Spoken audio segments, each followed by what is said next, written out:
The Detroit Lions have been a franchise that have been in disarray for a long period of time. They get a star like Barry Sanders or Megatron, and those guys end up leaving without really getting any real playoff experience or a Super Bowl run. They've never won a Super Bowl. They've won a couple of NFL championships, but the actual Super Bowl, what we crown as the crowning achievement so far today, they've yet to win it.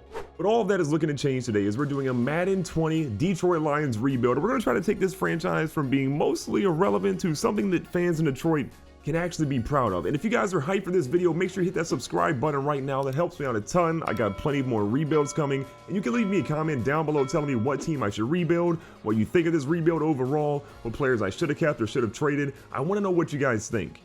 And also, don't forget, if we hit 300,000 subs by June 11th of this year, I'll be giving 2 lucky subscribers $500 each. You got a chance right now. Now, for the rebuilds of my channel, I give myself about 3 seasons overall to turn this franchise around and make a Super Bowl run. How well we do, if we get a Super Bowl victory, or even if we get to the Super Bowl, is really what I'm trying to basically do here. Now, in the offseason, we have a lot of guys that we had for contract negotiations. They either didn't want to sign, or the people that did want to sign I deemed as not being worthy. So no one on this list will we be re-signing. That's unfortunate, but I think it's for the best. Now, the first big trade we've made has been getting Matthew Stafford up out of here. We've also given up a right tackle who's about 30 years of age, and our 3rd round draft pick of this year, the #1 overall draft pick and the 3rd round draft pick from the Bengals too.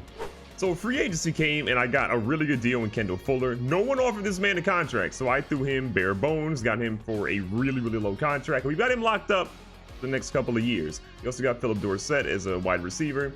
Mar Dawson, we got a right tackle, and Brandon Fusco, we got a right guard. Nothing overly crazy outside of Fuller. There were some big names out there though. Amari Cooper we wanted, but the price tag for him is $72 million, which is not going to be conducive for what we're trying to build here. McCourty we could not get.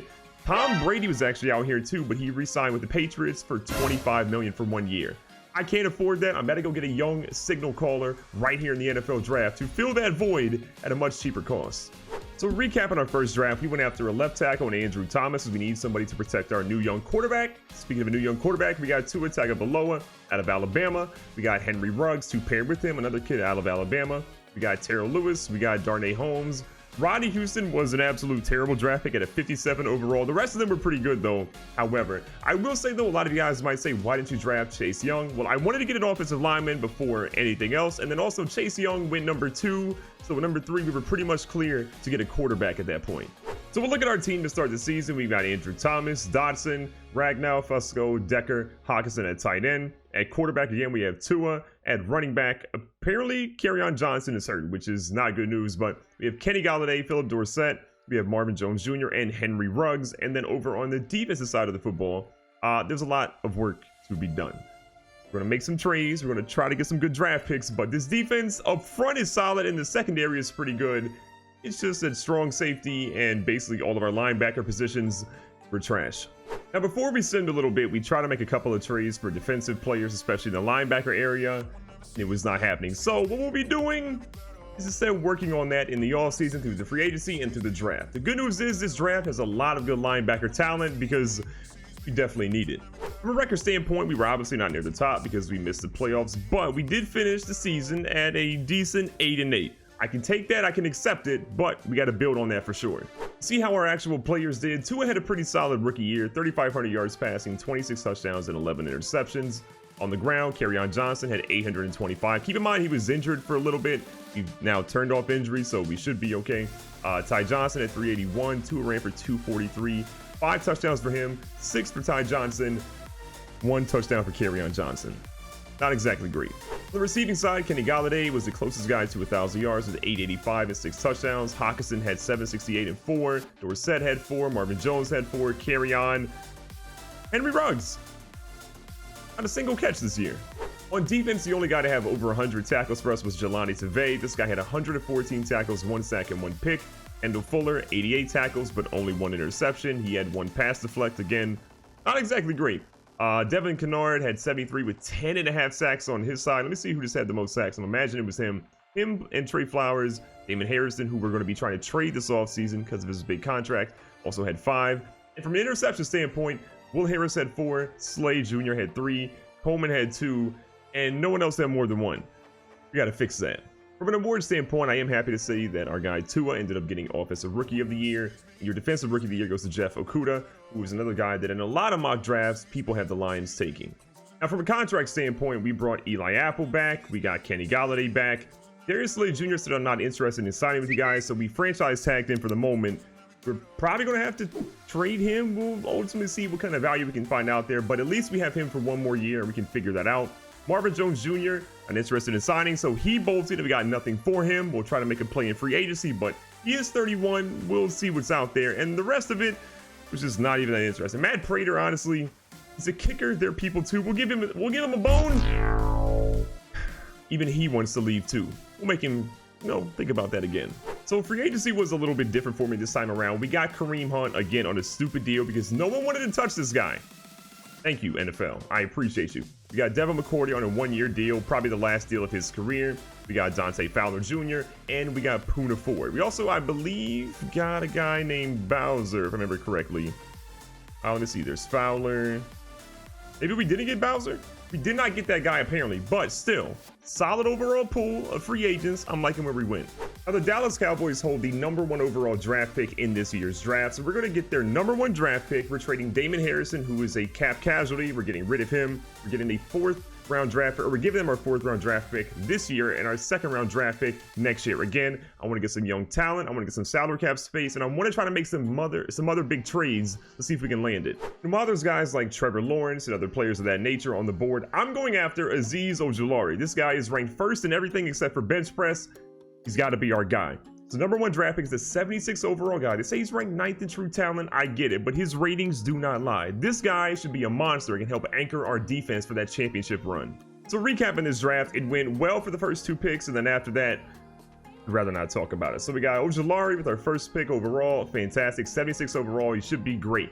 We got Elijah Molden with our 2nd pick in the 1st round, and he seems to be even better. 78 overall for him. Things are looking good. We got 2 great players, but now our draft picks are done. We're trying to trade the rest of them, mortgage our future to try to win now. Let's lock it up. One of the first trades we're making in the offseason is getting rid of Kerryon Johnson. He's a great young player, but we do have Kareem Hunt locked up for a couple of years, and he's a higher overall. So Kerryon Johnson, our 4th round draft pick, for DJ Fluker to help our offensive line because it's bad. Next up, we're trading our 1st round draft pick this year, one of the rookies we drafted last year, which we now have Fowler, who's the higher overall, for Quentin Nelson at left guard and their 5th round draft pick. I just needed a 5th round draft pick to make me feel better, but a 5th round draft pick in Quentin Nelson. We robbed the Indianapolis Colts.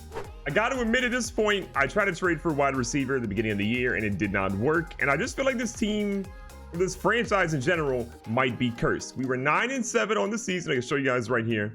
9-7 on the year. We did not make the playoffs. Things are tough. See how our team did. We're getting better, 1 game better, but we've got to make a bigger splash in the offseason if we're going to make the playoffs and make a Super Bowl run. For this year, Tua didn't play overly bad, but he didn't really get better than what he was in the last season. 3,500 yards passing, 22 touchdowns to 13 interceptions. The touchdown to turnover ratio is kind of trash, but we did lose a big receiver in Marvin Jones that we weren't able to replace. In the ground game, Kareem Hunt gave us a huge boost on the ground, but only had single-digit rushing touchdowns. Not exactly great. Ty Johnson chimed in with 3. Tua had 3 and 200 yards on the ground as well. And then in the air, Henry Ruggs, 700 yards receiving, Hawkinson 700, Dorsett 600, and Kenny Golladay just under 600. The passing game has been abysmal. I don't know if it's Tua or somebody else, but they have got to do better. And if we go ahead and check on defense really quickly, Jelani Tavai had 89 tackles last year. He had 100 plus. Fowler was up there as well, had a lot for a loss. He ended up having 11.5 sacks for us. Trey Flowers had 6.5. Sean Hand had 5. And then from an interception standpoint, did we get better there? Not exactly. 3 picks for McCourty, 2 for Slay Jr., 2 for Fuller, 1 for Harris, and then 1 for Coleman. There's some big work to still be done for this team. We've been negotiating trades to try to bring on another big wide receiver, but also clear some cap because there's a lot of big players in this free agency period. So we've traded Flowers, Hand, and our 1st overall draft pick next year, which doesn't matter right now, for Christian Kirk. We're going all in on offense, and you're about to see why. So where we netted out is we got Melvin Ingram, Willie Henry, Linval Joseph, Rick Wagner, and Derek Watt. It's not exactly exciting because all the big players we wanted, it wouldn't let me sign. My cap room said I had like 3 million when we actually had about 22 million. So we missed out on a lot of big name players. And I'll show you some. We wouldn't have been able to sign Jair Alexander, but JJ Watt we tried to make a play for. They wouldn't let us get him.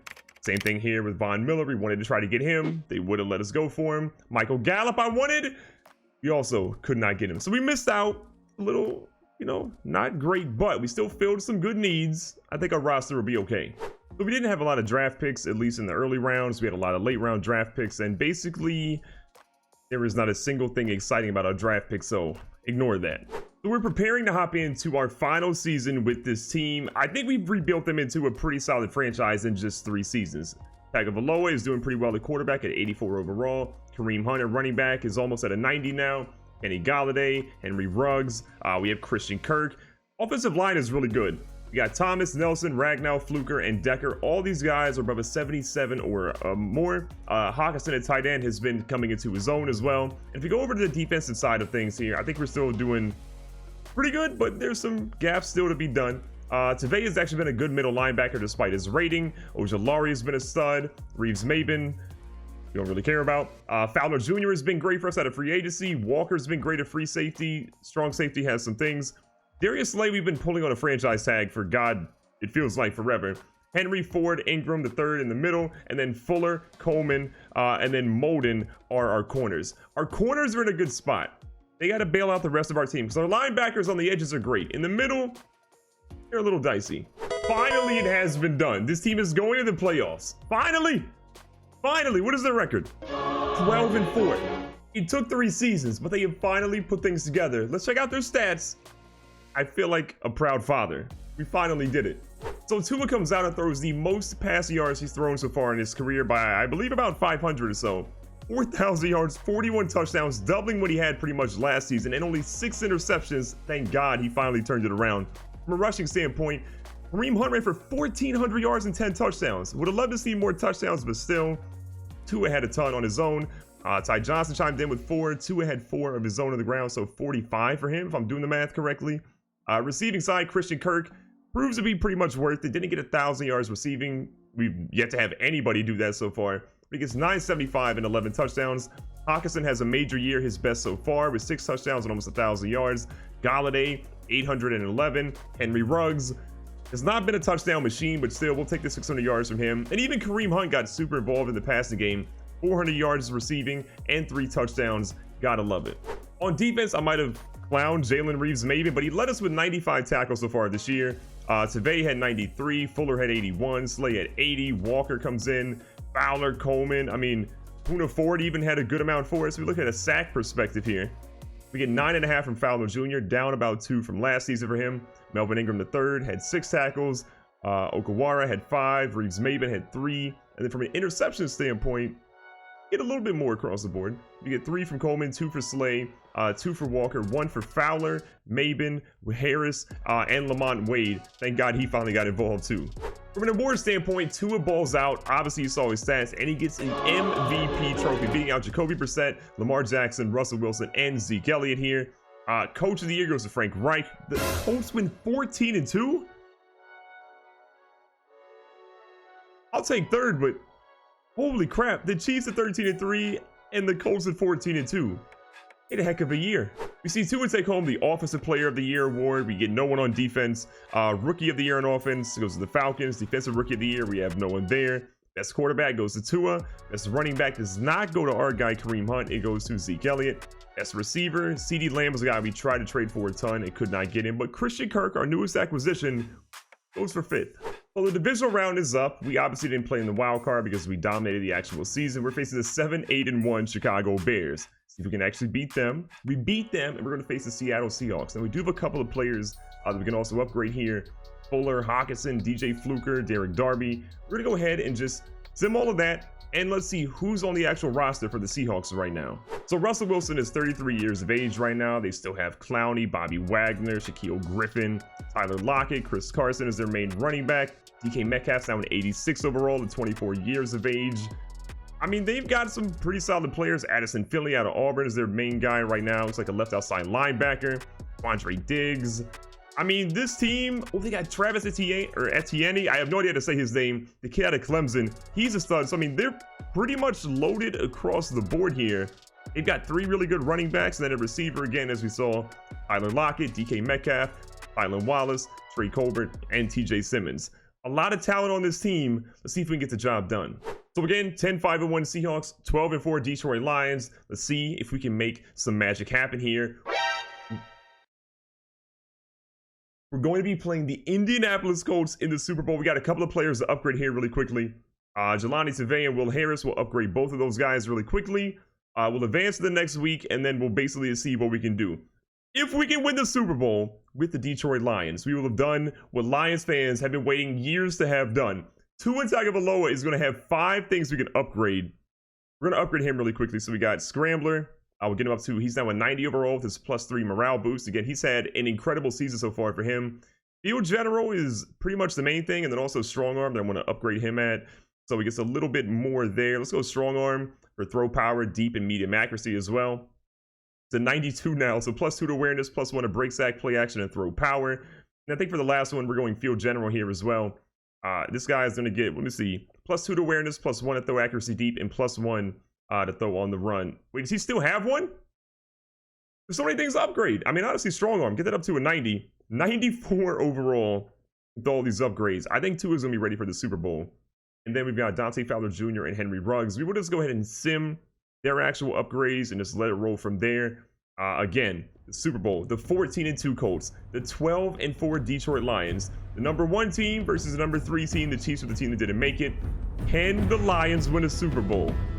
We're about to find out. Detroit won. We have done it. The Lions are going to win the Super Bowl. I wish you could see who the MVP was. I guess we can go to gallery. So it looks like Tua was nearly perfect in the Lions' 28-24 Super Bowl win over the Colts. His strong play was enough to lift Detroit to the title. I don't know if the Lions are going to take Tua. I have no idea. But if this is any stretch of what the future might end up being like, Detroit Lions fans, ask your franchise to draft Tua. Yes, he's got a little bit of injury history, but if you keep him around, you keep him healthy, you build an offensive line around him, Detroit Lions just might win the Super Bowl after all.